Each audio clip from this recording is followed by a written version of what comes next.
mensaje de la Nación se ordenó un cierre del Congreso sin una causal válida de acuerdo a la Constitución. Exitosa. Muy buenas noches. Muy buenas noches, Katiuska. Muchas gracias por la invitación. Cuánto gusto. Entiendo que los jueces supremos van a resolver inmediatamente el recurso de apelación del expresidente. ¿Eso qué significa? ¿Podríamos tener ya un resultado hoy día o máximo mañana? Debido a su condición de que se encuentra el día de hoy encarcelado, debería de resolverse esto no más allá de las 48 horas. Muy bien, nos queda claro entonces. Lo que está pidiendo el expresidente es que se le otorgue una comparecencia con restricciones. Y yo quiero conocer cuáles serían o cuál sería el argumento contundente de la defensa legal del expresidente Pedro Castillo para que sea escuchado por la justicia. Porque recordemos que cuando se dicta la prisión preventiva se cumple justamente con una mala conducta procesal, pero más allá con un peligro de fuga claro, ¿no? Contundente. Así es, efectivamente el auto apelado a esta resolución que fue emitida y dado lectura ampliamente el 15 de diciembre, desarrolla cada uno de los tópicos que establece el Código Procesal Penal para determinar y declarar fundado un pedido de prisión preventiva. Pero en concreto, aquí hay algo muy importante y que se debe de precisar. Debemos tener en cuenta que este auto consideró de manera inicial, o considera, que el presidente está procesado por 4 delitos. Y tenemos que el primer paso para poder, digamos, desarrollar un pedido de este tipo es saber si contamos con los graves y fundados elementos que corroboren cada uno de estos delitos, porque solamente así podríamos indicar si efectivamente al final de un proceso se le podría condenar a una persona por la cantidad de delitos que ellos han invocado al Ministerio Público.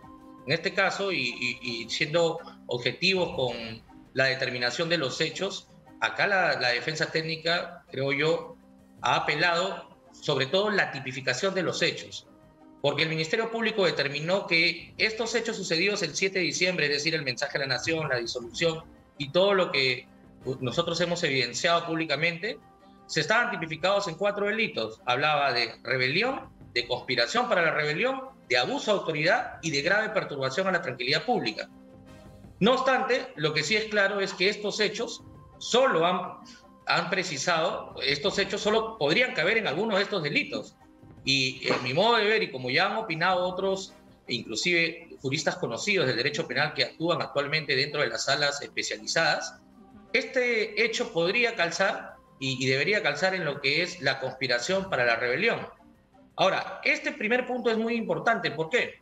Porque entendiendo que el tipo penal que describe este delito, conspiración para la rebelión, habla que la pena no superaría la pena máxima del delito que se iba a cometer, es decir, la rebelión. Estamos hablando que la pronosis de pena de Pedro Castillo en un proceso futuro debería estar determinada entre 0 años a 10.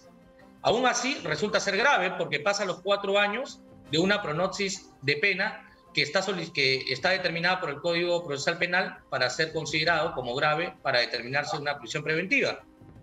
Pero aquí entra a tallar otro sistema, que es el sistema de tercios para la determinación de una pena, y que es importante que la población sepa, porque en base a esto se va a llevar adelante, creo yo, una gran discusión, y así lo ha determinado el abogado. Porque si tipificarían el hecho en solo este delito, nos quedamos con un tipo penal que puede estar dividido en tres tercios, y donde posiblemente el presidente Pedro Castillo cabería una pena determinada de 3 años, 4 meses, a 6 años, 8 meses. Si observamos desde ese punto de vista, la pronosis de la pena en el extremo mínimo no alcanzaría los 4 años que determina la pena. Y entonces eso es lo que está intentando decirnos la defensa de Pedro Castillo, de que si determinan la conducta de él en el delito de conspiración para rebelión, las cosas cambiarían.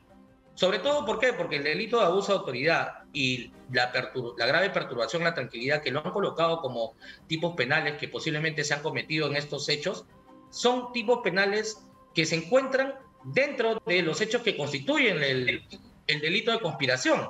Porque precisamente la Fiscalía le está atribuyendo que el haber dado el mensaje a la Nación y haber llamado al director de la Policía Nacional del Perú cuando se encontraba reunido con el ministro del Interior, eso ahí es un acto que constituye un elemento de convicción grave y fundado para el delito de conspiración a rebelión. Y ahora quiero Entonces, explicarle cuál es el argumento que tiene la defensa del expresidente Pedro Castillo para que a todos le quede clarísimo. Lo que ellos dicen es, no hubo golpe. Queda claro que no hubo golpe, hubo un intento de golpe. Ahora, ustedes dicen conspiración, esto ha sido de una forma pues espontánea.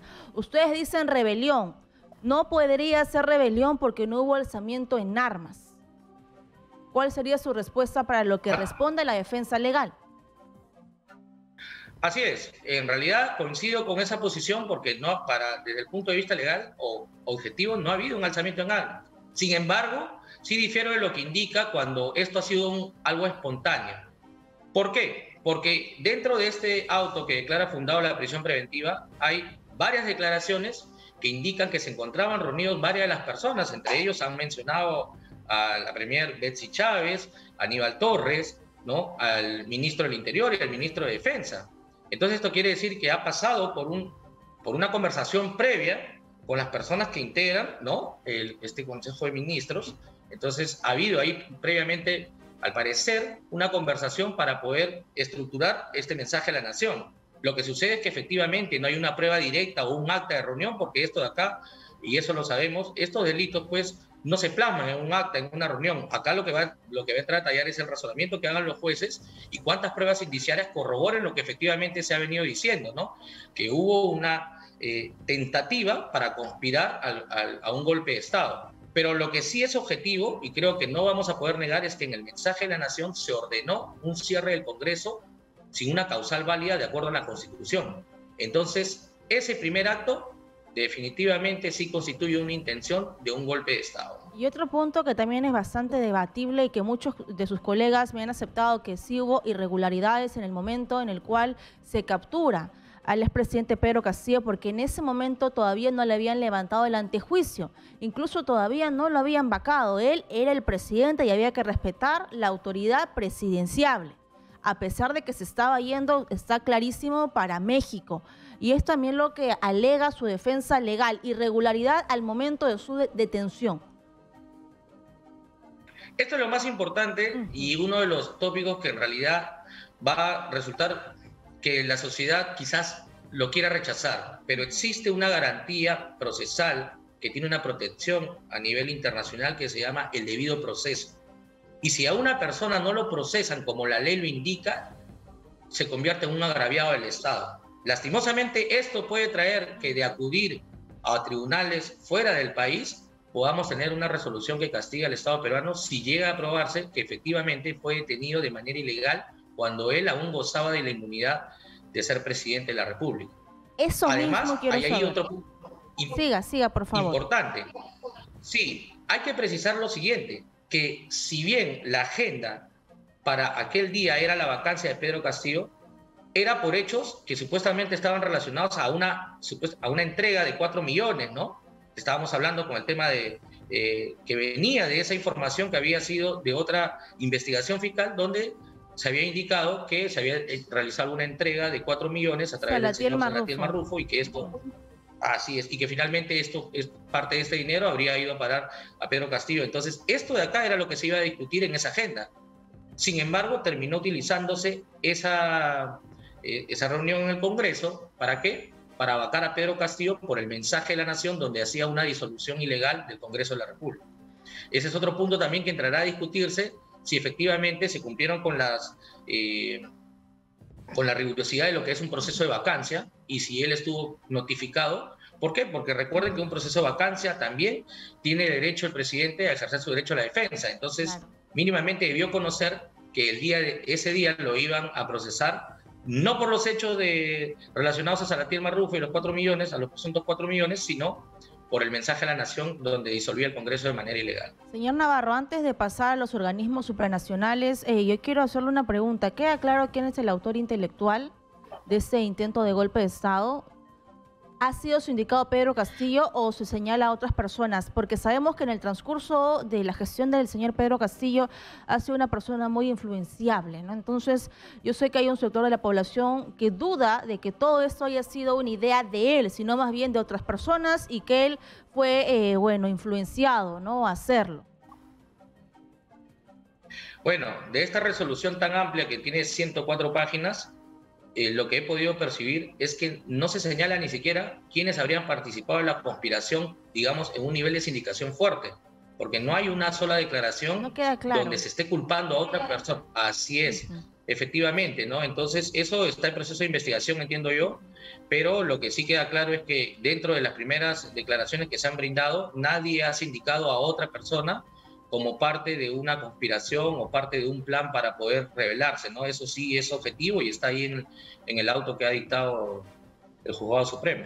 Ahora sí, quiero preguntarle sobre la Corte Interamericana de Derechos Humanos, porque yo entiendo que la defensa legal, si no encuentra los resultados que busca, que es la comparecencia con restricciones, van a apelar a organismos supranacionales. Y entiendo que la CIDH ha estado aquí hace algunas semanas en esta convulsión social, manifestaciones, y que van a regresar en enero.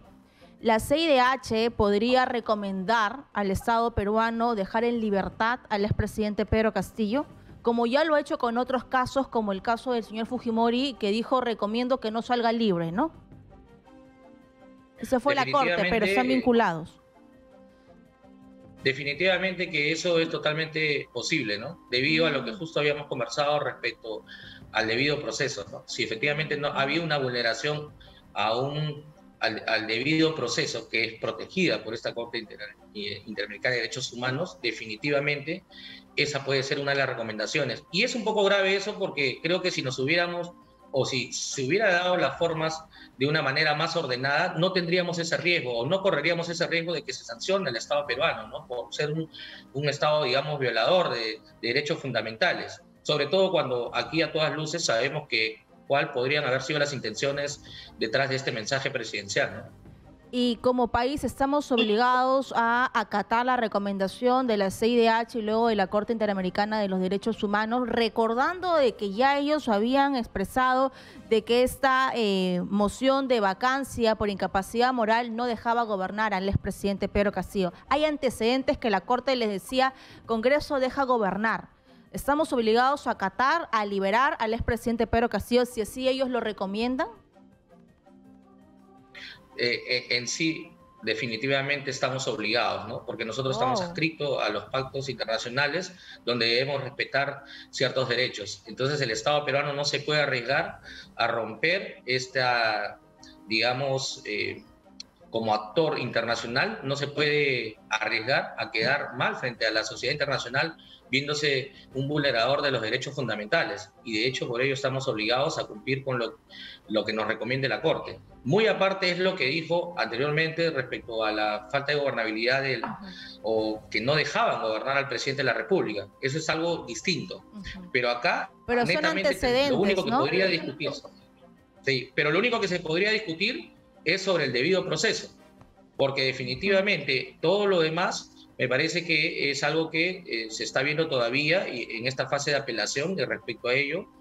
Si bien parte de lo que yo he comentado, los jueces supremos de la Sala Penal Permanente consideran que es el mismo sentir, definitivamente van a terminar revocando este auto que declaró fundado la prisión preventiva y cambiarlo por una comparecencia con restricciones. Y si de no ser el caso, van a declarar, van a confirmar el auto apelado, ¿no? Bueno. Ahora, también es importante tener en cuenta que ya hay un antecedente, ¿no? Para la detención preliminar ya se ha dicho algunas cosas, criterios que inclusive han sido plasmados en este auto realizado por el Juzgado de Investigación Preparatoria Supremo. Así es, pero ¿dónde queda la libre determinación de los pueblos en la soberanía? O sea, ¿cómo la Corte puede influenciar en lo que ocurrió? Porque yo sé que ahí hay un vacío legal, yo sé que el Congreso actuó de la forma más rápida que pudo y entiendo que se ordena que se detenga al señor Castillo por flagrancia. Para algunos puede ser bastante injusto que decían sobre lo que ocurre, porque si es que no se le detenía, no hubiera estado aquí, hubiera estado seguramente en otro país, definitivamente que en México, como está su familia.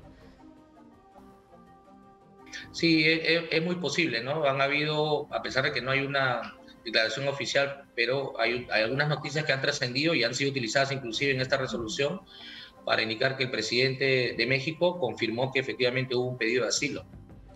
Ahora, quiero yo un poco que usted nos explique lo que ha dicho el expresidente Pedro Castillo. Ha dicho que está incomunicado, no tiene comunicación con su familia que está asilada en México y que esto es una venganza política. Y yo recordaba lo que intentó hacer la defensora del pueblo, Eliana Rebollar, que fue ir hasta la DINOES, incluso para visitarlo, para ver las condiciones en las que estaba el expresidente, porque él no es un reo común. Hay que respetar que él ha sido el presidente de un país. Y ellos lo que hacían el recuento es que tuvo más de 130 visitas, que tenía comunicaciones con todos sus abogados. Ella se encuentra incluso con Betty Chávez y le dice: el presidente no quiere reunirse contigo, no se va a reunir con la Defensoría del Pueblo. Es decir, lo que dice el expresidente parece que desmiente lo que ha dicho la defensora del pueblo, Eliana Rebollar. ¿Cómo cerciorarse que su palabra es cierta si no hay quien fiscalice? En definitivo, la defensora del pueblo es una autoridad, ¿no? Y hay que respetar lo que dice y hay que tomarse con ese principio de buena fe que lo que nos está informando a todos los ciudadanos es totalmente cierto. Ahora, respecto a la incomunicación que tiene el señor Pedro Castillo, hasta donde yo tengo entendido, está denunciando respecto a la falta de comunicación que tiene con su familia. Eso de ahí no sé qué trabas o qué problemas pueda traer para llamar al extranjero o comunicarse con donde se encuentra su familia. Ese es un tema muy separado.